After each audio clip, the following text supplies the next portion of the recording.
Thank you, Mr. President.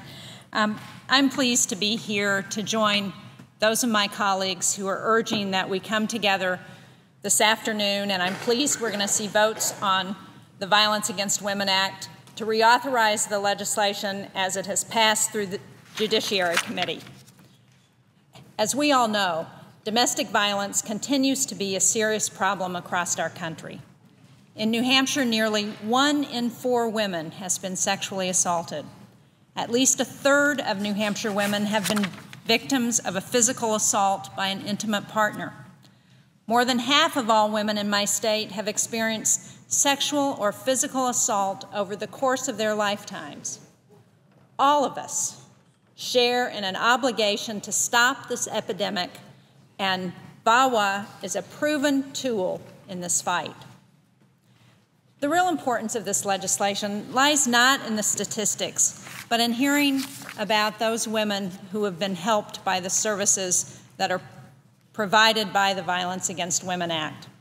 I've had a chance to visit several crisis centers around New Hampshire in the past few weeks, and I've met with the survivors and the advocates who depend on this funding.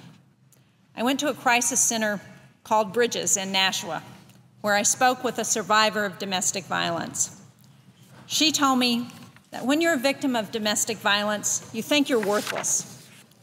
And she said, there are so many times that I would have gone back to my abuser, except that I had the ability to call Bridges crisis line at 2 in the morning and talk to somebody who could help me so that I knew I was supported. Because of the Violence Against Women Act, the Bridges program can operate and have a crisis line go 24 hours a day, 7 days a week. Because of the support that she got through the Bridges program, this survivor is going back to college, she's free from abuse, and she's going to have a life that's saved because of programs that are supported by the Violence Against Women Act. The law enforcement community has been very supportive of this legislation. They need this bill too. In New Hampshire, half of all murders are domestic violence related.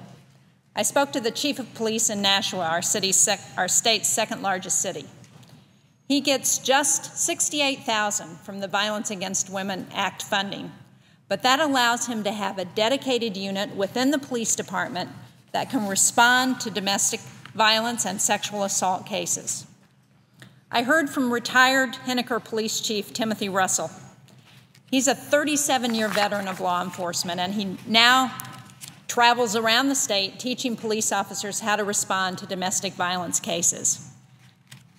And it's funds from the Violence Against Women Act that allow him to conduct this specialized training so that police officers can identify patterns of domestic abuse and prevent those situations from escalating. Officers are taught to maintain good relationships with crisis centers, and Chief Russell tells them, if you see a victim in trouble, get a counselor on the phone to talk to them. Tell them what their options are. Again, thanks to funding from the Violence Against Women Act, he has resources to bring this training throughout New Hampshire to police officers so that they can help the victims. I saw just this kind of cooperation in action when I visited the Family Justice Center in Rochester, New Hampshire this week. They have made a multitude of services accessible in one place, so victims don't have to go all over town or all over the county to get the help they need. They can see a counselor, get child care assistance, fill out an application for a protective order, and women can even get their injuries treated and officially documented. They can get free legal help, all in this Family Justice Center made possible by a Violence Against Women Act grant. You know, if we don't support this because it's the right thing to do, and I think it is, we should also support this legislation because it saves money. It's a cost-effective approach because in addition to reducing crime, victims are less reliant on emergency rooms, they're less likely to need state assistance when they can connect with resources, they can get help with child care and housing and get back on their feet and become productive citizens. This is the type of help that every citizen deserves and that ultimately makes us all safer. I'm also pleased to see that there's particular language in this legislation that requires service providers to help any victim of domestic violence, regardless of their race, religion, sexual orientation, or immigration status.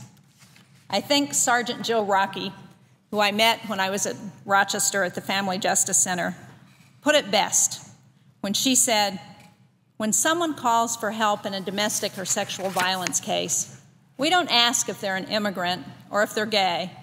We just go."